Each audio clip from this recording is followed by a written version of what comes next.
Good morning, Card Reading. It's RJ back with another video. Let's get to it. Today's random Mike Schmidt item of the day are a few interesting little cards that I've picked up over the past week or so. I think I told some of you out there that I went on a bit of a spending spree recently because I saw a certain card that I already had, but I saw some of the parallel versions. In fact, I saw many of the same parallel versions of this one card that I had, and we're all trying to put together the rainbow sets of some of our cards, but it's very hard. And it's interesting. Well, let me show off what I got real quick here. So these two are cards that I already had. It's 2021 Leaf Lumber. It's card number 12 in the Leaf Lumber Leaders, or the Lumber Leaders subset. This is, there's many other Lumber Leader cards. In fact, there's other Lumber Leader cards of Mike Schmidt. There's 4 total in this year's Leaf Lumber, or last year's Leaf Lumber set.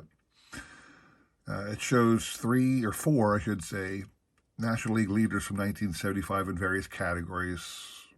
Schmidt led in home runs. This is the purple parallel to number 12 and the emerald parallel to number 4, and I've already had these. And what happened was, I was looking on the bay. I'm just going to put this back there for now.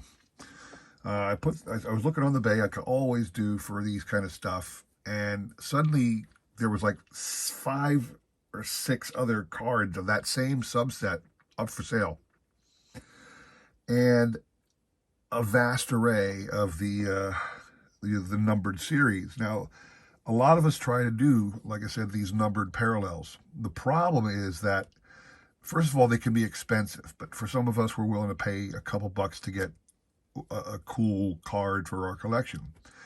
The other problem is, being that they're so short printed numbered wise, it's so difficult to even find them. So when you do find them, it's really a difficult choice. Pay the money or miss that card in your collection. Well, I got in a bit of a spending spree once I saw all of the different variations of that card up for sale. I'm still missing 2, but I made a nice dent in the collection. So those 2 up there were numbered out of 4 and out of 12. I also picked up the bronze version. This is the most common one, believe it or not, out of 30. All right. I pulled up the red version out of 7. Pulled up the pewter version, I believe this is, out of, oh, this is the platinum version, out of 4. All right. The silver version, 2 out of 2. And finally, the gold version, another 1 out of 1. So, like I said, you can imagine, I'm not going to tell you what it cost. It cost too darn much money, let's put it that way. But I got 5 more of the rainbow parallel from this set, from this run.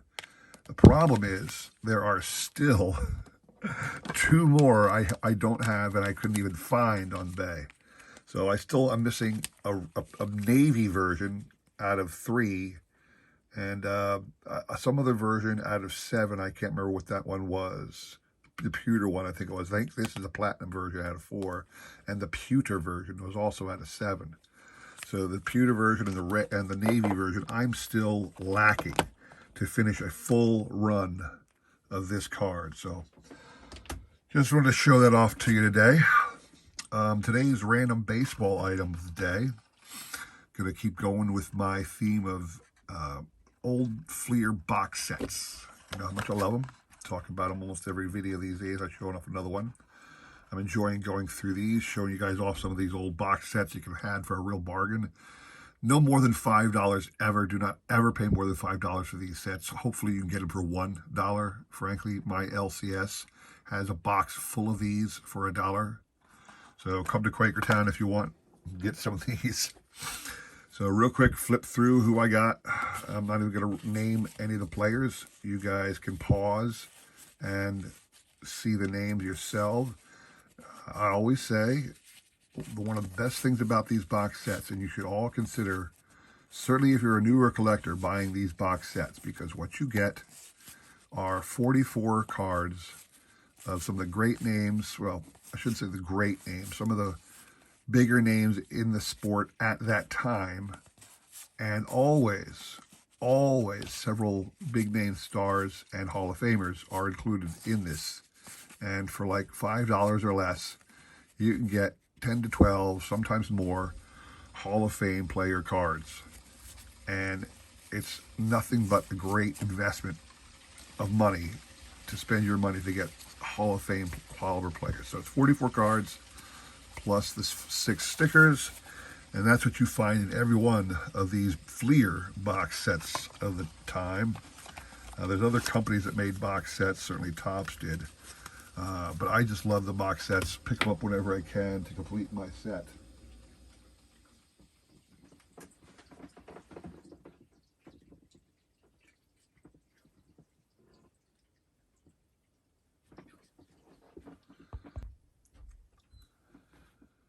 Today's trivia question of the day.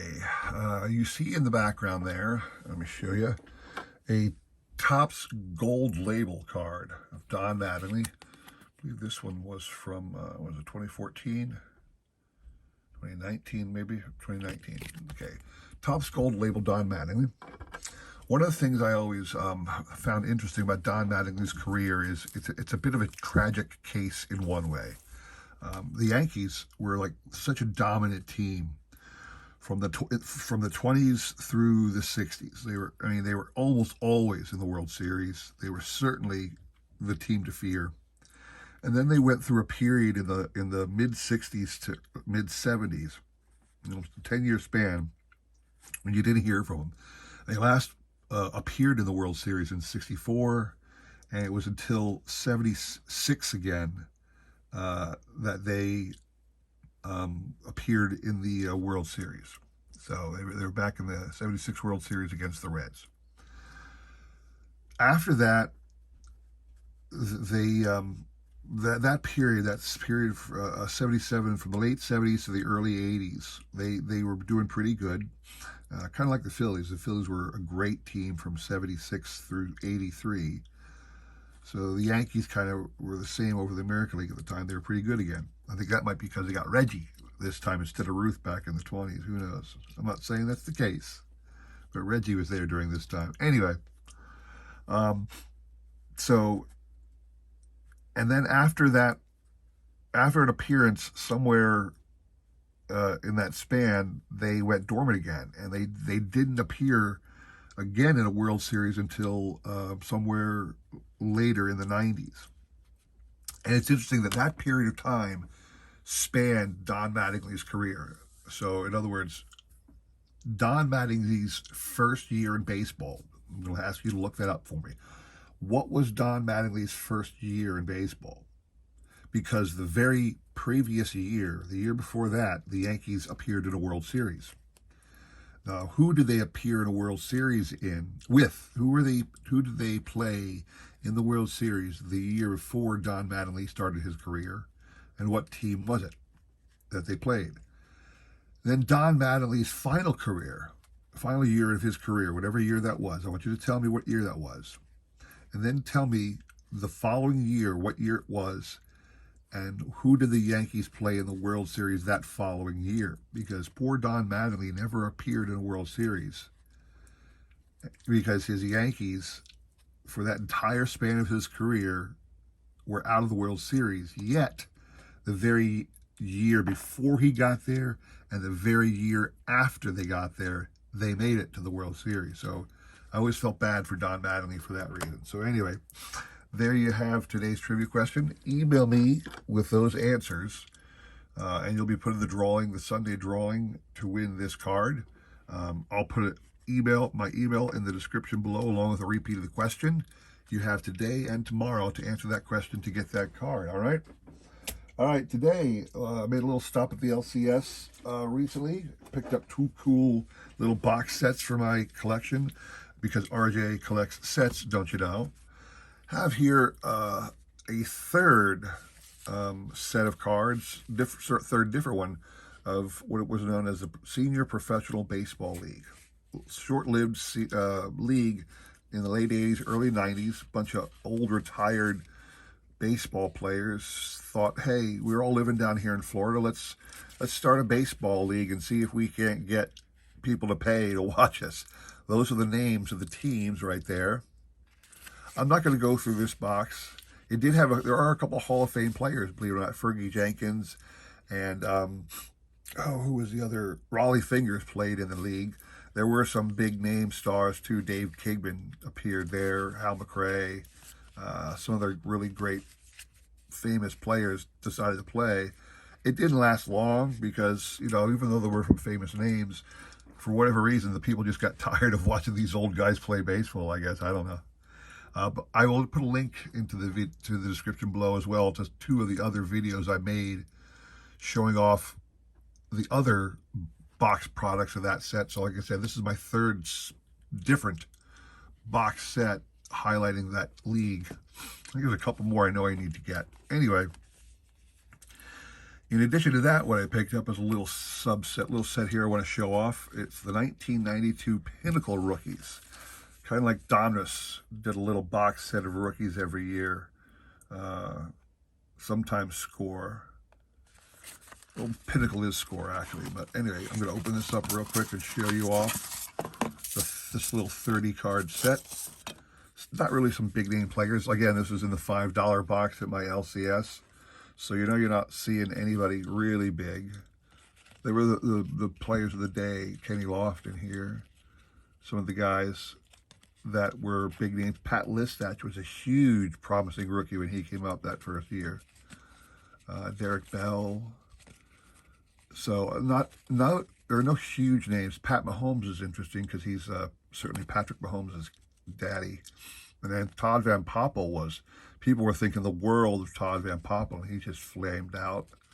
So you do have a couple big names in here from the day. Moises Alou, who really just didn't pan out, unfortunately. I mean, Kenny Lofton had a great career, but it wasn't Hall of Famer. Mark Wohlers from the Braves back in the day. Brian Williams, everybody thought Brian Williams was going to be the next Koufax kind of thing. I mean, these people, Eric Karros of the Dodgers. So, you know, Matt Stairs, people from Philadelphia love our Matt Stairs. Here's his rookie card. So there you go. Just a little box set, $5 at the LCS. But again, it's a set. And because RJ collects sets, I had to grab it. So that's all I have for you today, people. Hope you enjoyed those little showcase items. Don't forget the trivia question. I'll repeat it in the comments below again to win this Mattingly card. So I want to thank everybody for watching. Please consider liking, commenting, subscribing, all that jazz. I much appreciated. Thanks for all the support you give me, and try to support other members of our great card community. I'm sure they'd love to have you like, comment, and subscribe to their videos as well, okay? Thanks for watching, and take care.